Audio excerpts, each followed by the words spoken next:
සුබ දවසක් වේවා ඔයාලා හැමෝටම.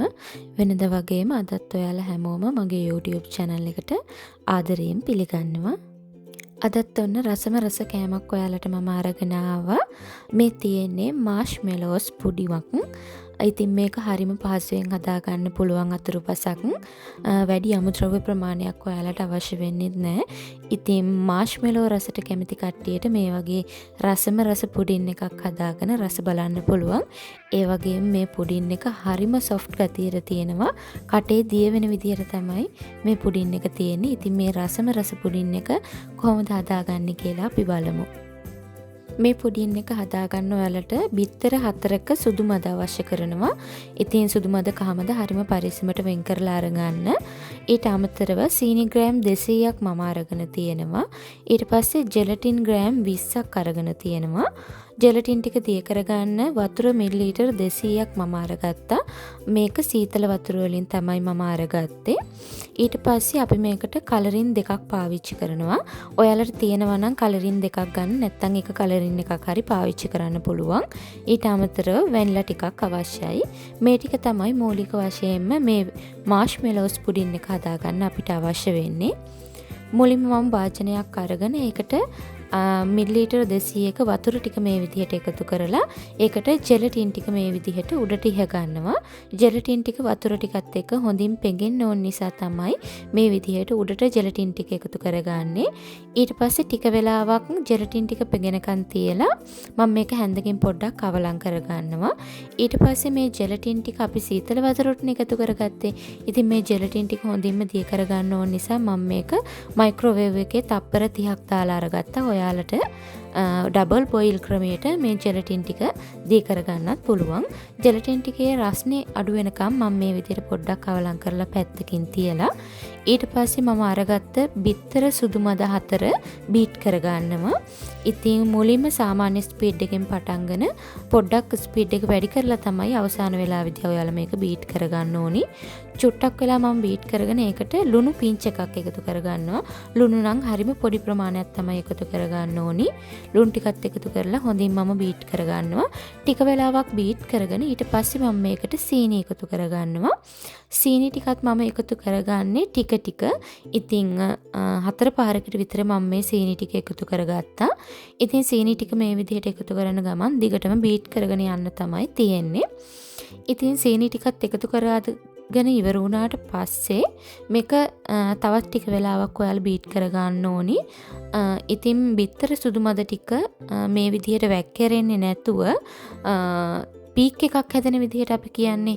මම ඔයාලට අන්තිමට පෙන්නන්නම්. මෙන්න මේ විදිහට තමයි බිත්තර සුදු මද ටික තියෙන්න ඕනි. ඉතින් මේ විදිහට එනකන් ඔයාලා මේක බීට් කරගෙන ඊට පස්සේ ඔයාලා මේකට හදාගත්ත ජෙලටින් එක එකතු කරගන්න. ජෙලටින් ටිකත් එකතු කරගන්න එකපාරම නෙමෙයි, ටික ටික තමයි අපි එකතු කරගන්නේ. ජෙලටින් ටිකත් ටික ටික එකතු කරගන්න ගමන් මේක දිගටම ඔයාලා බීට් කරගන්න. ජෙලටින් ටික එකතු කරගත්ත මුල්ම අවස්ථාවේදී ඔයාලට පේනවා මේ බිත්තර සුදු මද උඩ එයා බබල්ස් වගේ තියෙනවා. ඉතින් ඒක පස්සේ හරියනවා. ඔයාලා මේක දිගටම බීට් කරගෙන යනකොට එයා බබල්ස් ටික ඉවත් වෙලා යනවා. ඒ නිසා ජෙලටින් ටික එකතු කරගත්තට පස්සෙත් මේක විනාඩි 3ක් විතර ඔයාලා බීට් කරගන්න. ගොඩාක් වෙලා බීට් කරගත්තම මේක ගොඩාක් වෙලාවට හයි වෙන්න ගන්නවා. ගොඩාක් හයි ගතියට ඔයාලා ගන්න එපා. විනාඩි 3ක් විතර බීට් කරලා නවත්ත ගන්න. මෙන්න මේ වගේ වැක්කිරෙන පදමට තිබුණම හරි. මීට වැඩි ගියොත් එහෙම අපිට මේක හදාගන්න යනකොට හදාගන්න කලින්ම මේක තද වෙලා තියෙනවා. ඒ නිසා මේ පදමකට ඔයාලා ගන්න.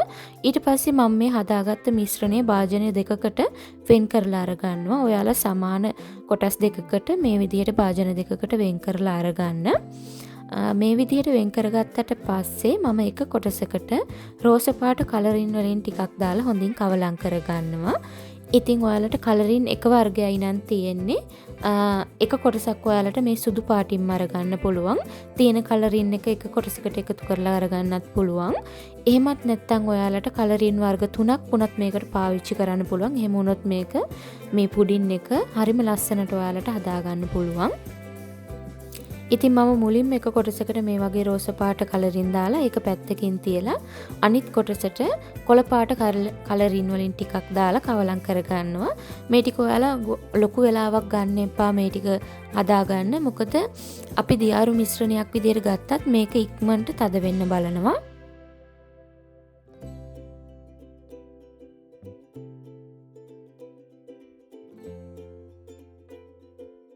මේ විදියට කලරින් දෙකම දාලා මම මිශ්‍රණය ලෑස්ති කරගන්නවා.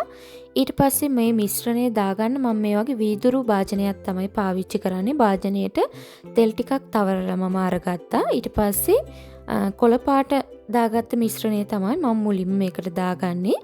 මේ මිශ්‍රණය මුලින්ම දාලා අනිත් මිශ්‍රණය දාන්න කලින් අපි මේක ෆ්‍රීසර් එකේ විනාඩි 2ක් තියාගන්න ඕනේ. ගොඩක් වෙලා තියන්න බෑ.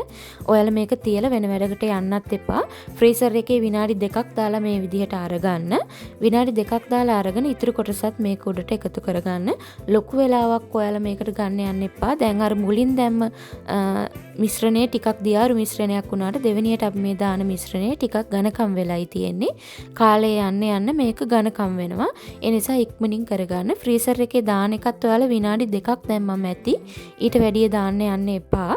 එහෙම වුණොත් අපේ මිශ්‍රණය හයි වෙන්න බලනවා. කියන්නේ ගල් වෙන්න වගේ බලනවා. විනාඩි 2ක් දාලා අරගෙන මිශ්‍රණයේ ඉතුරු කොටසත් මේ විදිහට දාගන්න. ඊට පස්සේ ඔයාලා මේක සරස ගන්න උඩට මොනා හරි තියෙනවා නම් දාගන්න පුළුවන්. මම මේක උඩට කජු ටිකක් තමයි මේ විදිහට පොඩි කෑලි වලට වෙන් කරලා දාගන්නේ. ඒ වෙනුවට ඔයාලට මුද්දරස් පළම් ටිකක් එහෙමත් නැත්නම් වේලලා තියෙන පළතුරු තියෙන්නේ වියලි පළතුරු කෑලි අන්න ඒ වගේ ටිකක් අරන් දාගන්න පුළුවන්. එහෙම නැත්නම් පූල් දෝසි කෑලි ටිකක් දාගන්න පුළුවන්. එහෙම දාගත්තම් මේක ලස්සන වගේම තව ටිකක් රසවත් කරගන්නත් පුළුවන්. ඉතින් මේ විදිහට ලෑස්ති කරගත්ත පුඩින් එක අපි ෆ්‍රිජ් එකේ ෆ්‍රීසර් එකේ නෙමෙයි ඊට පස්සේ දාන්නේ සාමාන්‍ය කොටසේ. ඉතින් සාමාන්‍ය අපි එළවලු එහෙම දාන කොටසේ තමයි මේක දාන්නේ. මම පැය 3ක් මේක ෆ්‍රිජ් එකේ දාලා අරගන්නවා. හොඳට සෙට් වෙන්න ඕන නිසා පැය 3ක්වත් ඔයාලා මේක දාලා අරගන්න. මේ තියෙන්නේ පැය 3කට පස්සේ ෆ්‍රිජ් එකට දාලා අරගත්ත මගේ මාෂ්මෙලෝ පුඩින් එක. දැන් හොඳටම සෙට් වෙලා තමයි තියෙන්නේ මේ පුඩින් එක. අනිවාර්යෙන් ඔයාලා පැය 3ක් හෝ පැය 3කට වැඩිය මේක ෆ්‍රිජ් එකේ දාලා අරගන්න. මතක තියාගන්න ෆ්‍රීසර් එකේ නෙමේ ෆ්‍රිජ් එකේ සාමාන්‍ය කොටසේ තමයි අපි දෙවෙනි වතාවට දාලා අරගන්නේ. මම දැන් ඔයාලට පෙන්නන්න මේක උඩ හොඳට මේ විදිහට සෙට් වෙලා තියෙන්නේ. කෑලි වලට කපලත් මම පෙන්නන්නම් මේ පුඩින් එකේ ඇතුළ කොහොමද තියෙන්නේ කියලා. ඊට කලින් ඔයාලා බලන්නකෝ මේ තියෙන ලේයර්ස් දෙක. ලේයර්ස් දෙක හරිම ලස්සනට තියෙනවා. නීට් එකට ඇවිල්ලා තියෙනවා. ඉතින් කැපුවට පස්සෙත් අපි බලමු මේ ලේයර්ස් දෙක මේ විදිහටම ලස්සනට තියෙනවද කියලා. මේක කපා ගන්න කලින් මම මුලින්ම වට චුට්ටක් මේ විදිහට පිහියක් දාලා පොඩ්ඩක් බුරුල් කරගන්නවා. නැත්නම් අපිට කෑල්ල කපලා අයින් කරලා ගන්න අමාරු වෙනවා. මොකද මේක අපි අනිත් පැත්ත හරවලා අයින් කරගන්න එකක් නෙමෙයි නිසා. ඉතින් මේ විදිහට පරිස්සමට ඔයාලා කපලා අරගන්න. හොඳට සෙට් වෙලා නම් අපිට මේ කෑල්ල හොඳට කපලා අරගන්න පුළුවන්.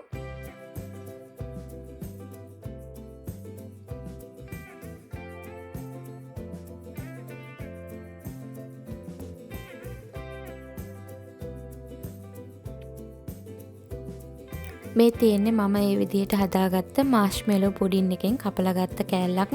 බලන්න හරිම ලස්සනට තියෙනවා. ලේයර්ස් දෙක වුණත් උඩින් පේනවා වගේම තමයි ඇතුල් පැත්තෙත් හරිම ලස්සනට තියෙනවා. වෙනසක් වෙලා නැහැ. අපි මාෂ්මෙලෝ සදනකොට වගේ එකපාර ලේයර්ස් දෙකම දාන්නේ නැති නිසා හරිම ලස්සනට තියෙනවා. ඉතින් මේක ගොඩාක්ම රස පුඩින් එකක්. ඉතින් මාෂ්මෙලෝස් වලට කැමති කට්ටියට මාෂ්මෙලෝ රසට කැමති කට්ටියට අනිවාර්යයෙන්ම මේ පුඩින් එක හදලා රස බලන්න වෙනවා. ඒ තරම්ම රසයි. මේකේ විශේෂත්වය තියෙන්නේ කටේ දිය වෙන ගතියක් තමයි මේක කනකොට තියෙන්නේ. ඒ තරම්ම සොෆ්ට් එකට තියෙනවා. ඉතින් වෙනස් විදිහේ අතුරුපසක් ඔයාලට හදාගන්න ඕන නම් අනිවාර්යයෙන්ම මේ පුඩින් එක හදලා බලන්න. ඒ තරම්ම රස නිසා තමයි මම කියන්නේ ඔයාලා අනිවාර්යයෙන්ම මේ රෙසිපි එක try කරන්න ඕනි. ඉතින් අදට මම ගිහින් එන්නම්. තවත් ලස්සන වීඩියෝ එකක් අරන් එනකම් ඔයාලා හැමෝම පරිස්සමින් ඉන්න.